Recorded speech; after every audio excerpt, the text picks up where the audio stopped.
எதுக்கு தெருவில் போடுற நீ? அப்ப உழவர்குடியின் உழைப்பை நீ எவ்வளவு உதாசீனப்படுத்துற, எவ்வளவு அவமதிக்கிற. ஆனா நீ சமாதி எத்தனை கோடியில் கட்டியிருக்க, தெருவுக்கு தெரு செல எத்தனை லட்சம் ரூபாய்க்கு கோடி ரூபாய்க்கு செலவழிச்சு பண்றீங்க. இப்படி ஆடம்பரமா ஊதாரித்தனமா இப்படி மக்கள் காசை வீணடிக்கிறதுக்கு உழைக்கிற மக்கள் உயிர் தேவையா இருக்கிற உணவு அந்த பண்டத்தை சேமிக்க ஒரு கிடங்கு கட்ட முடியாதா? சாராய கிடங்கு எப்படி கட்டி வச்சிருக்க? டாஸ்மார்க் சரக்க பாதுகாக்க குளிரூட்டப்பட்டார ஏன்னா ஏசியில இல்லைன்னா பிராண்டி கோச்சுக்கணும்ல. வீரன் ஒருத்தன் உள்ள இருக்கான், அவங்க கோச்சுப்பான்ல. இதுல லேசா தான் முளைக்குது, இன்னும் கொஞ்ச நாள் நல்லா முளைச்சா அதுலயே பறிஞ்சு விளைஞ்சிரும்.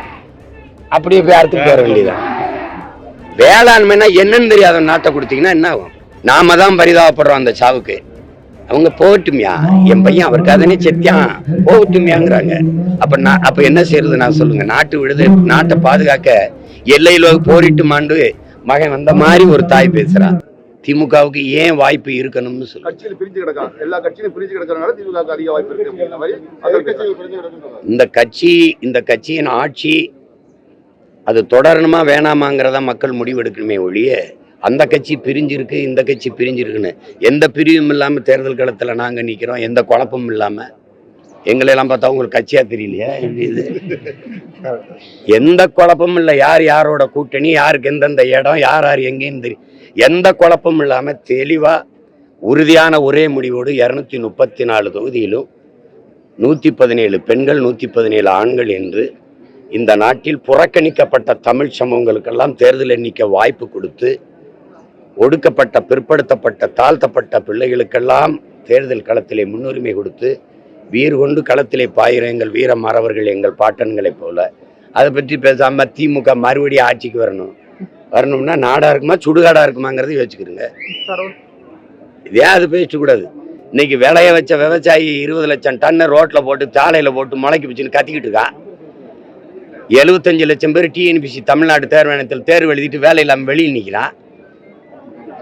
என்ன அப்படின்னால அப்படி ஆட்சி அலமா கொடுத்துட்டா வீடு வீடுக்கு போய் மிக்சி இந்த கிரைண்டர் டிஃபன் பாக்ஸு தீபாவளி பரிசெல்லாம் கொடுத்து சத்தியம் வாங்கிட்டு வர்றதுக்கு திமுகவுக்கு ஓட்டு போடணும். இதை சாதனையாளன் ஆயிடுச்சு.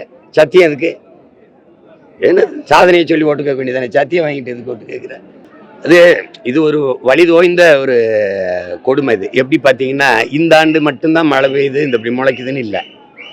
நீண்ட காலமாக நம்மளுடைய வேளாண் குடி மக்கள் விளைய வைக்கிற நெல்லை உரிய விலையை கொடுத்து கொள்முதல் செய்கிறது இல்லை. உங்களுக்கு புரிதல் நினைக்கிறேன். அதுக்கே இவர்கள் எவ்வளவு தண்ட செலவு செய்கிறாங்க. ஒரு தகர அந்த மாதிரி ஒரு தகர சீட்டை போட்டு ஒரு சேமிப்புற கிடங்கு கட்ட முடியாதா? ஒவ்வொரு மாவட்ட தலைநகர்லையும் சொல்லுங்க, கட்ட முடியுமா? முடியாது. எதுக்கு தெருவில் போடுற நீ? அப்ப உழவர்குடியின் உழைப்பை நீ எவ்வளவு உதாசீனப்படுத்துற, எவ்வளவு அவமதிக்கிற. ஆனா நீ சமாதி எத்தனை கோடியில் கட்டியிருக்க, தெருவுக்கு தெரு செல எத்தனை லட்சம் ரூபாய்க்கு கோடி ரூபாய்க்கு செலவழிச்சு பண்றீங்க. 150 கோடியில நூலகம் படி கட்டுறீங்க. 3 கோடியில கட்டிட முடியாதா? 150 கோடியில கட்டி படிக்க பிள்ளைகள் உட்காந்து படிக்க பள்ளிக்கூடம்ல இடிஞ்சு தரையில விழுது, எல்லாம் குட்டியச்சோரா கிடக்கு. எதை செய்யறதுன்னு தெரிய வேணாமா? பேருந்து நிலையம் கோயம்பேடுல இருக்குது. எனக்கு வசதி பத்தல, வேற ஒன்று கட்டுன்னு எவனும் கேட்கல. 410 கோடிக்கு கிளாம்பாக்கத்துக்கு போறேன். திருச்சியில விண்ணூறு நிலையம் இருக்குது, போதும். அப்புறம் போய் பல ஆயிரம் கோடியை கட்டி ஒரு விண்ணூறு நிலையம் கட்டுறார். தூத்துக்குடியில இருக்குது, அது போதும். நாங்க யாரும் கேட்கல வசதி பத்தல, அதுக்கு பல ஆயிரம் கோடியை கட்டி இப்படி ஆடம்பரமா ஊதாரித்தனமா இப்படி மக்கள் காசை வீணடிக்கிறதுக்கு உழைக்கிற மக்கள் உயிர் தேவையா இருக்கிற உணவு அந்த பண்டத்தை சேமிக்க ஒரு கிடங்கு கட்ட முடியாதா? குடிச்சு சாகிற விஷம் சாராயத்தை பாதுகாக்க நீ சாராய கிடங்கு எப்படி கட்டி வச்சிருக்க? டாஸ்மார்க் சரக்க பாதுகாக்க குளிரூட்டப்பட்டார ஏன்னா ஏசியில இல்லைன்னா பிராண்டி கோச்சுக்கணும்ல. வீரன் ஒருத்தன் உள்ள இருக்கான், அவங்க கோச்சுப்பான்ல. ஏசி போட்டு அதுக்கு சிசிடிவி கண்காணிப்பு கருவி போட்டு 2 காவலரை பாதுகாப்புக்கு போடுற அரசு இது அரசா தரிசா? இதுல லேசா தான் முளைக்குது, இன்னும் கொஞ்ச நாள் நல்லா முளைச்சா அதுலயே பறிஞ்சு விளைஞ்சிரும். அப்படியே போய் அறுத்துட்டு வர வேண்டியதான். வேளாண்மைனா என்னன்னு தெரியாத நாட்டை கொடுத்தீங்கன்னா என்ன ஆகும்? கரூர்ல பாதிக்கப்பட்டவர் விஜய் சந்திக்கிறாரு. விஜய் மீது மட்டும் ஒரு குற்றச்சாட்டு வைக்கிறீங்க. அந்த 38 பேரும் போயிருக்காங்க, அவங்க எந்த இது குறை சொல்லல. விஜய் மீது மட்டும் இந்த குற்றச்சாட்டு காரணம் என்ன? நான் எந்த குற்றச்சாட்டும் வைக்கல.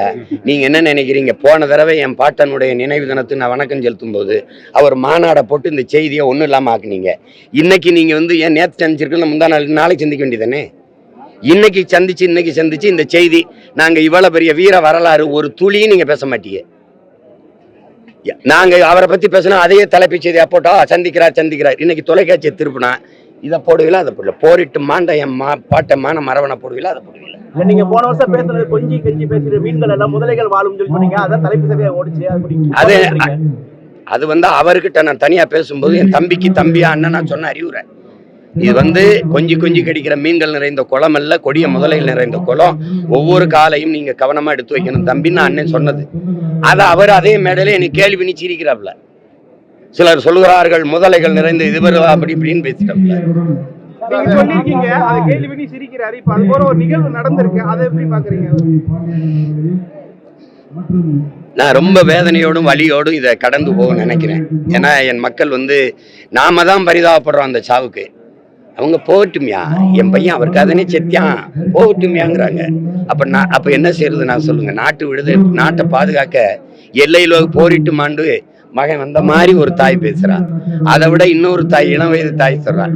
அருகில் இந்த பக்கத்துல இருந்து பாக்குற வாய்ப்பை எங்களுக்கு பெற்று கொடுத்துட்டான், யாருக்கும் கிடைக்காது. அதுக்காக என் மகன் உயிரை விலையா கொடுத்தோம்னு பேசுற தாயே, இந்த தாய்மின் மேலிருந்த பற்றே இருக்கு, ஒரு புனிதம் இருக்குல்ல, அதுவே செத்து போச்சுன்னு நினைக்கிறேன் நான். அதனால அதை பத்தி பேச நான் விரும்பல. இன்னைக்கு ஒரு புனிதமான நாள். என் மண்ணுக்காக போராடி மாண்ட என் மான மறவர்கள், என் பாட்டனுடைய புகழ், வீர புகழ் போற்றுகிற நாள். திருச்சியில ஜம்புத்தீவு பிரகடனம் செய்த இடத்துல கூட்டம் வச்சிருக்கேன், மாபெரும் வீர வணக்க கூட்டம். முடிஞ்சா வாங்க வந்து பாருங்க. அது உண்மைதான். நீங்க இதுல என்ன வாக்காளர் தானே, சிறப்பு வாக்காளர் அப்படி என்னது? அதுல என்ன தம்பி, அதுல என்ன சிறப்பு இருக்கு?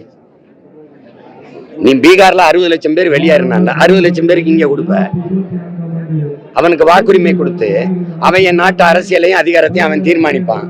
இது இந்தி பேசக்கூடிய இன்னொரு மாநிலமா மாறும். ஏற்கனவே சரிபார்ப்பு பட்டியல் தானே இருக்கணும். சிறப்பு அப்படிங்கிறது எதுக்கு வருது? சிறப்புங்கிறது ஏன் வருது? வாக்கு சரி பார்க்கறது ஒவ்வொரு ஆண்டு இருக்குது. இல்லைன்னா போய் பதிவு பண்ணிக்கிறீங்க, விடுபட்டுருச்சான்னு பாருங்க. அது பட்டியலில் உங்க பேர் இருக்கா இல்லையாங்கிறது சரி பார்த்துக்கிறது ஒவ்வொரு ஆண்டு நடக்குது. சிறப்பு வாக்காளர்னா அது என்னது? அவருக்கு என்னன்னு சொல்லுங்க, அவருக்கு எப்படி சொல்லுவார்? பொறுத்துதான் பார்க்கணும். எங்களுக்கு இருக்கிற ஒரே அச்சம், ஏற்கனவே இந்த நிலமும் அதிகாரமும் எங்க கிட்ட இல்ல, உங்களுக்கு தெரியுது. இப்போ இதுல வந்து எங்கள் அடையாளங்கள் திட்டமிட்டு மறைக்கப்படுது. இப்ப உதாரணமா 2000 கோடி கிட்ட செலவு பண்ணி ஒரு மேம்பாலம் கோவையில கட்டப்பட்டிருக்கு. அதுக்கு எங்களுக்குன்னு அடையாளம் இருக்கு. என் பாட்டன் தீரன் சின்னமலை, காளிங்கராயரு, பொன்னர் சங்கரு, இந்த செக்கில் தான் அந்த விளையாட்டுக்குன்னு என் பாட்டன் ஒருத்தர் இருக்கான். அவனுக்கு அந்த கோவை சிறையில் அவன் இழுத்த செக்கு நினைவா இருக்கு, அவன் பேரை வச்சிருக்கலாம். இந்த நாட்டு விடுதலைக்கு கொடியாத்த குமரன் இன்னொரு பாட்டன் செத்து விழுந்திருக்கான், திருப்பூர் குமரன், அவன் பேரை வச்சிருக்கலாம். ஆனா நீங்க சிடி நாயுடுன்னு வச்சீங்க. எத்தனையோ விவசாயத்துக்கு போராடின பேரறிஞர் இருக்காங்க. ஆனா நாராயணசாமி நாயுடுன்னு நீங்க தொடர் வண்டி நிலைய மேம்பாலத்துக்கு வைக்கிறீங்க. உங்க அடையாளங்களை நிறுவிக்கிட்டே போறீங்க. எங்களுக்கு என்ன இருக்கு? எங்க பாட்டனை நாங்க எங்க வந்து கூப்பிடுறோம் பாருங்க, ஒரு டொக்கு சந்துக்குள்ள. இந்த இடத்துல எதுக்கு இவ்வளவு பெரிய கட்ட அனுமதி கொடுத்தீங்க? உங்க அப்பா சமாதி எப்படி கட்டிக்கல? என் பாட்டனும் நீங்களும் ஒன்னா? எப்படி கடற்கரையில 2 ஏக்கரை எடுத்து படுத்து கிடக்குறீல, என்ன பண்ணிட்டீங்க நீங்க? இந்த மண்ணின் விடுதலைக்கு தூக்குனதவங்க அவனை இங்க கொண்டா அந்த சந்துக்களை போட்டிருக்க. இது என்ன பட்டியல அடைச்சு ஆடு மாடு வந்த மாதிரி வச்சுக்க? இது எதுக்கு இப்படி பறிச்சிருக்க? கோயிலில் சாமி மட்டும் தானே வரும். இது எதுக்கு இப்படி ஜெயில் கைதியை குட்டி வந்த மாதிரி ஒத்தாலும் வரலாம், ஒத்தாலும் போகலாம்? எப்படி இது? என்னை அவமதிக்கிறீல்ல, என் அடையாளங்களை புறக்கணிக்கிறீல்ல, புறந்தள்ளி மறைக்கிறீல்ல. இப்ப என்கிட்ட அதிகாரம் இருந்தா இப்படித்தான் இருக்குமா? அந்த இடம் இப்படித்தான் இருக்குமா சொல்லுங்க? எவ்வளோ அந்த வலியை தாங்கி நின்னா தெரியும். இல்ல தமிழ் இயக்குனர்கள் படம்னு அவர் சொல்லலையே. அப்படி பார்த்தா தமிழ்நாட்டுல நம்முடைய பிள்ளை விளையாண்டு வந்ததுக்கு 40, 20 லட்சமோ 25 லட்சமோ கொடுத்துட்டு ஆந்திராவை சேர்ந்த ஒருத்தனுக்கு 5 கோடி பரிசு கொடுத்தாங்க. இந்த என்ன சொல்றது, ஜெஸ், அத அந்த விளையாட்டுக்கு. அப்புறம் அதை எப்படி சொல்றது? நம்ம கலையை இலக்கியத்தை போற்றுவது என்பது அரசின் கடமை. போர் சூழல கூட எங்க தலைவர் வந்து கலை இலக்கியத்தை எல்லாம் போற்றினார். அது வந்து நம்ம குறைய சொல்ல முடியாது. தமிழ் இலக்கிய இயக்குநர்களுக்கு அவ்வளவு முன்னுரிமை கொடுத்துருச்சு இந்த அரசுங்கிறத என்னால ஏற்க முடியல. குறிப்பிட்ட இயக்குனருக்கு அது தெரியல. கல்வியில் சிறந்த தமிழ்நாட்டுக்கு பேசின இயக்குநர்களுக்காக இருக்கலாம், அது இருக்கலாம். எனக்கு தம்பி மாரி செல்வராஜ் மேல அளவு கடந்த அன்பும் மதிப்பும் உண்டு. அவன் சிறந்த படைப்பாளி, அது விட்டுருவோம். நாம் தமிழர் கட்சி ஒரு தமிழ் தேசிய அரசியல்னு ஒன்று இருக்குல்ல, தேசிய அரசியல், தமிழ் தேச அரசியல்.